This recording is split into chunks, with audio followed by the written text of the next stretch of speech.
நண்பர்கள் அனைவருக்கும் வணக்கம். இன்றைக்கி நம்ம என்ன பார்க்க போகிறோம் அப்படின்னா, ப்ரீவியஸ் இயர் கொஸ்டின் என்ன அப்படின்னா எக்கனாமி. ஓகேவா? ஸோ இப்போ வரக்கூடிய குரூப் 4 எக்கனாமி மிகப்பெரிய ரோல் ப்ளே பண்ணும். ஏன் அப்படின்னா தமிழ்நாடு அட்மினிஸ்ட்ரேஷனும் எக்கனாமி இணைச்சிட்டாங்க அப்படி தானே. அப்படிங்கிறப்போ நம்ம எக்கனாமி நல்லா பார்த்துட்டு போனால் மட்டும்தான் ஒரு நல்ல மதிப்பெண் நம்ம பெற முடியும். சரியா? தமிழில் எப்படின்னா நம்ம 100க்கு ஒரு 95க்கு மேலே போட்டாலுமே மேக்ஸில் கண்டிப்பாக ஒரு 20க்கு மேலே நீங்கள் எடுத்தே ஆகணும். பட் நம்மளுடைய ஜிகே பார்ட்டில் பார்த்தீங்க அப்படின்னா அந்த எக்கனாமி அப்படிங்கிறது மிகப்பெரிய ரோல் ப்ளே பண்ணும். சரியா? ஸோ இப்போ பாலிட்டி, எக்கனாமி, இந்த தமிழ்நாடு அட்மினிஸ்ட்ரேஷன்லாம் நல்லா நீங்கள் தெளிவாக பார்த்துருக்கணும். அப்படின்னா மட்டும்தான் உங்களால் அந்த கொடுக்கக்கூடிய அந்த கட் ஆஃப் உங்களால் அடைய முடியும். சரியா? சரி பாருங்கள், ஃபஸ்ட் கொஸ்டின் பாருங்கள். The national development council came in to existence of. ஓகேவா? அதாவது தேசிய வளர்ச்சி குழு செயல்பாட்டுக்கு வந்த நாள் என்னன்னு கேட்குறாங்க. நேஷ்னல் டெவலப்மெண்ட் கவுன்சில் அப்படிங்கிறது NDCன்னு சொல்லுவாங்க. இது பார்த்தீங்க அப்படின்னா 1952 ஆகஸ்ட் 6 அப்போ தான் என்னது இந்த நேஷ்னல் டெவலப்மெண்ட் கவுன்சில் அப்படிங்கிறது வந்திருக்கு. இது திட்டக்குழு இருக்குது பார்த்தீங்களா. திட்டக்குழு அவங்க கொடுக்கக்கூடிய பரிந்துரையை ஆராய்வதற்காக கொண்டு வந்தது தான் இந்த நேஷ்னல் டெவலப்மெண்ட் கவுன்சில். சரியா? 1952 ஆகஸ்ட் 6 அப்படின்னு சொல்லுவாங்க. அடுத்து பாருங்கள், The second 5-year plan was based on, அதாவது இரண்டாவது 5 ஆண்டு திட்டம் டேஸ் அடிப்படையாக கொண்ட மாதிரி ஆகும் அப்படின்னு சொல்கிறாங்க. எதன் மாதிரியாவது அப்படின்னு பார்த்தீங்கன்னா, அதாவது ஒவ்வொரு 5 ஆண்டு திட்டமும் ஒரு மாதிரியில் இருக்கும். சரியா? ஒரு மாடலில் வச்சுருப்பாங்க. அப்படிங்கிறப்ப ரெண்டாவது அப்படிங்கிறது மஹலனோபிஸ் மாதிரின்னு சொல்லுவாங்க. இப்போ முதலாவது 5 ஆண்டு திட்டம் எதனுடைய மாதிரியாக இருக்கும் அப்படின்னு பார்க்கும் பொழுது ஹெரட் டோமர் அப்படின்னு சொல்லுவாங்க. ஹெரட் டோமர் அவருடைய மாதிரியில் தான் முதல் 5 ஆண்டு திட்டம் செயல்பட்டு இருக்கும். இரண்டாவது 5 ஆண்டு திட்டம் ரொம்ப முக்கியமானது, பேசி மஹலனோபிஸ் அப்படின்னு சொல்லுவாங்க. ஓகேவா?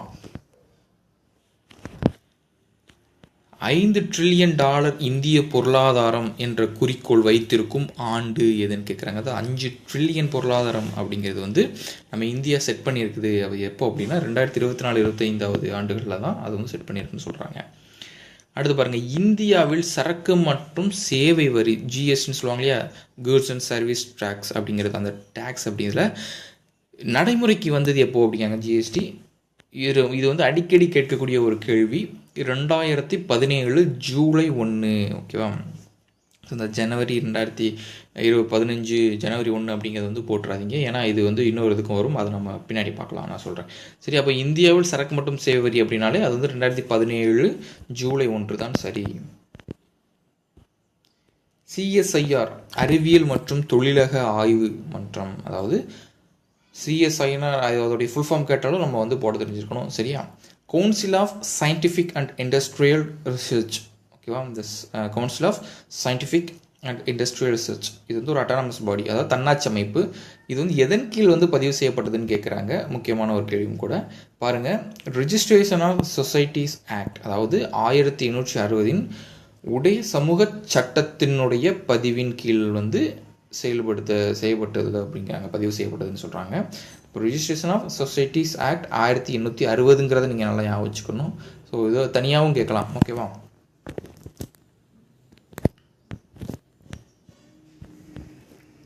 இந்திய நிதி ஆணையத்தின் முதல் தலைவர் யார் அப்படின்னு கேட்குறாங்க. ஓகேவா? இந்திய நிதி ஆணையத்துடைய முதல் தலைவர் யார் அப்படின்னா KC நியோகி. ஓகேவா? KC நியோகி தான் இந்திய ஆணையத்தின் முதல் தலைவர். இந்த நிதி ஆணைய தலைவர்கள் எல்லாமே கேட்பாங்க, ஊடாக கேட்பாங்க. 7வது எத்தனை, 8வது எத்தனை, 9வது எத்தனை அப்படிங்கிற மாதிரி 15 வரைக்கும் இப்போ இருக்குது. அந்த 15மே கேட்பாங்க. ஸோ ரொம்ப முக்கியமானது. முதல் KC நியோகி இருக்கிறாரா, 2வது சந்தானம் வருவாங்க. ஓகேவா? அந்த அடுத்து 3வது சந்த் அப்படிங்கிறவங்க வருவாங்க. 4வது ராஜமன்னார் வருவாங்க. ஓகேவா? அப்போது அந்த வரிசை அந்த டேட்டா இப்போ பார்த்துக்கணும். இப்போ இருக்கிறது NK சிங் அப்படிங்கிறது தான் இப்போ கடைசியாக 15வது இருக்கிறவர். ஓகேவா?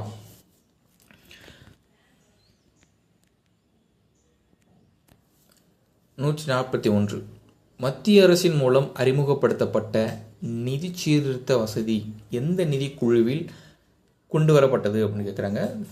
Physical reform facility was introduced by the central government through with finance commission.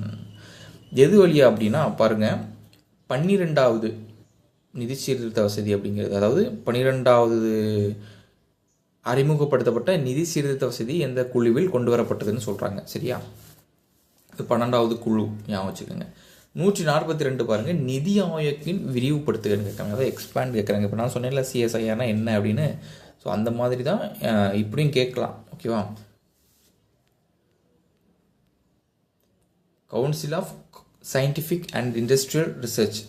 அப்போது CSIRனா என்னது? Council of scientific and industrial research. NITI Aayog அப்படின்னா என்னது? நேஷ்னல் இன்ஸ்டிடியூஷன் ஃபார், அது வந்து ரொம்ப முக்கியமானது.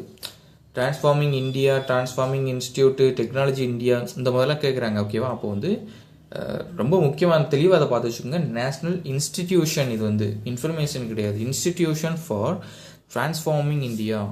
ஓகேவா? மாற்றத்தை நோக்கிய இந்தியாவின் தேசிய நிறுவனம்னு சொல்கிறாங்க. அப்போது நிதி ஆயோக் வந்து இப்போ ஜிஎஸ்டி எப்போ கொண்டு வந்தாங்கன்னு பார்த்தோம்? ஜூலை 2017 1 ஜூலை 2017 பார்த்தோம். சரியா? நிதி ஆயோக் அப்படிங்கிறத வந்து இதுக்கு இன்னொரு பேர் ஒன்று வந்து இருக்குது. இதை எப்படி சொல்லுவாங்க அப்படின்னா, இதுவும் ஒரு ப்ரீவியஸ் கொஷின் தான். திங்க் டேங்க் அப்படின்னு சொல்லுவாங்க. Think, THINK, think tank, TANK. ஓகேவா? 143. அடுத்த கேள்வி பாருங்கள். 1944 காந்திய திட்டத்தை உருவாக்கியவர் யாருன்னு கேட்குறாங்க. ஓகேவா? 1946 இது ஒரு முக்கியமானது தான். ஸோ யார் அப்படின்னா ஸ்ரீமன் நாராயணன் அப்படிங்கிறவர் தான் என்னது இந்த காந்திய திட்டத்தை உருவாக்கினார். அப்போ நாராயணன் தான் காந்திய திட்டத்தை உருவாக்கி இருக்கிறாரு அப்படிங்கிற மாதிரி ஆரம்பிச்சுக்கோங்க. அதுவும் எப்போ இந்த டேட்டும் கேட்பாங்க, இயர் கேட்பாங்க. 1944 இது ஒரு முக்கியமான இயர் வந்து கூட. சரியா? 2021 கணக்கின்படி இந்தியாவில் டேஸ் மாநிலம் அதிகமான காற்றாலை மின்சாரம் உற்பத்தி செய்கிறது. காற்றாலை அப்படின்னு வந்துட்டாலே என்னது? தமிழ்நாடு தான் அதிகமான காற்றாலை மின்சார உற்பத்தி வந்து செய்யக்கூடியது.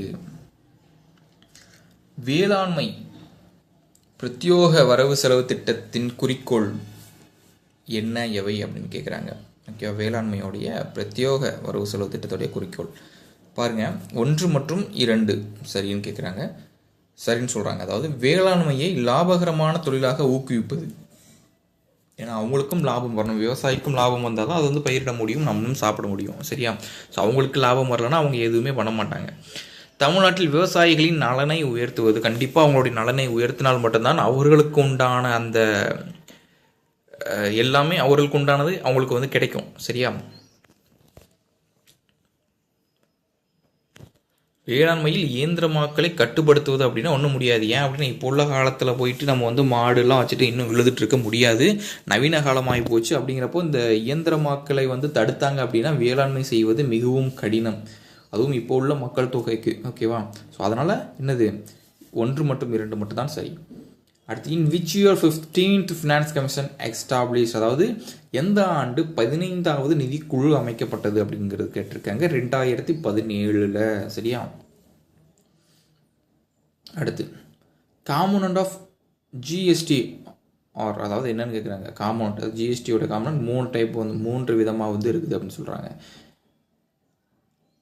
அடுத்து பாருங்கள், செல்ஃப் ஹெல்ப் குரூப்ஸ், சுய உதவி குழு தான் இப்படி சொல்கிறாங்க, குழுவை தான் இப்படி சொல்கிறாங்க. சரியா? அப்போது இந்த self help groups bank linkage programme SBLP started in, எந்த வருஷம் இது வந்து ஸ்டார்ட் பண்ணாங்கன்னு கேட்குறாங்க. ஓகேவா? 1992. இது ரொம்ப முக்கியமானது கூட. இயர் ஆஃப் கிரேட் டிவைட் அப்படின்னு கேட்குறாங்க. ஓகேவா? இயர் ஆஃப் கிரேட் டிவைட் அப்படிங்கிறது அதாவது பெரும் விளைவு ஆண்டு 1921. இயர் ஆஃப் ஸ்மால் டிவைட், சிறு விளைவு ஆண்டு அப்படிங்கிறது 1951. அடுத்து, மக்கள் தொகை வெடிப்பு ஆண்டு, அதான் C, அதாவது இயர் ஆஃப் பாப்புலேஷன் எக்ஸ்ப்ளோஷன், மக்கள் தொகை வெடிப்பு ஆண்டு அப்படிங்கிறது வந்து என்னது 1961. 21, 51, 61 வச்சுங்க. டெமோக்ராஃபிக் டிரான்சிஷன் அப்படின்னு சொல்கிறது இப்போ அப்படின்னா 2011. ஓகேவா? Demographic transition.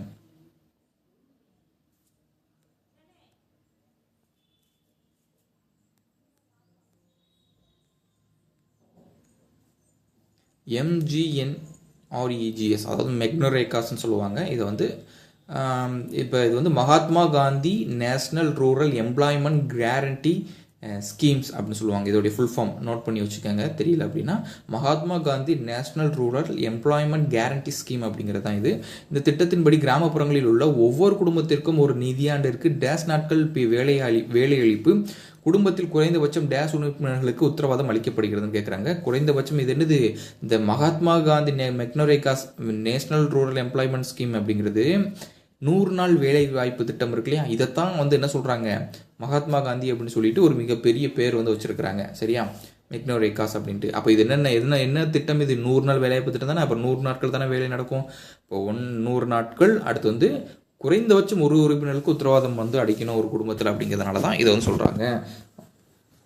ஓகே, அப்போ இது வந்து எப்போ தொடங்கியிருப்பாங்க அப்படின்னு நினச்சிங்க அப்படின்னா, மெக்னோரேகா அப்படிங்கிறது, அதாவது GAன்னு முடிஞ்சு அப்படின்னா அது வந்து ஆக்ட், அதாவது MGNREGA, ஓகேவா, கேரண்டி ஆக்ட்னு வந்துச்சுன்னா அது 2005 வந்து அதோடைய சட்டம் போட்டு 2006 வந்து இதை வந்து நடைமுறைப்படுத்திருப்பாங்க. அது வந்து ஸ்கீமாக வந்து மாற்றிருப்பாங்க. சரியா,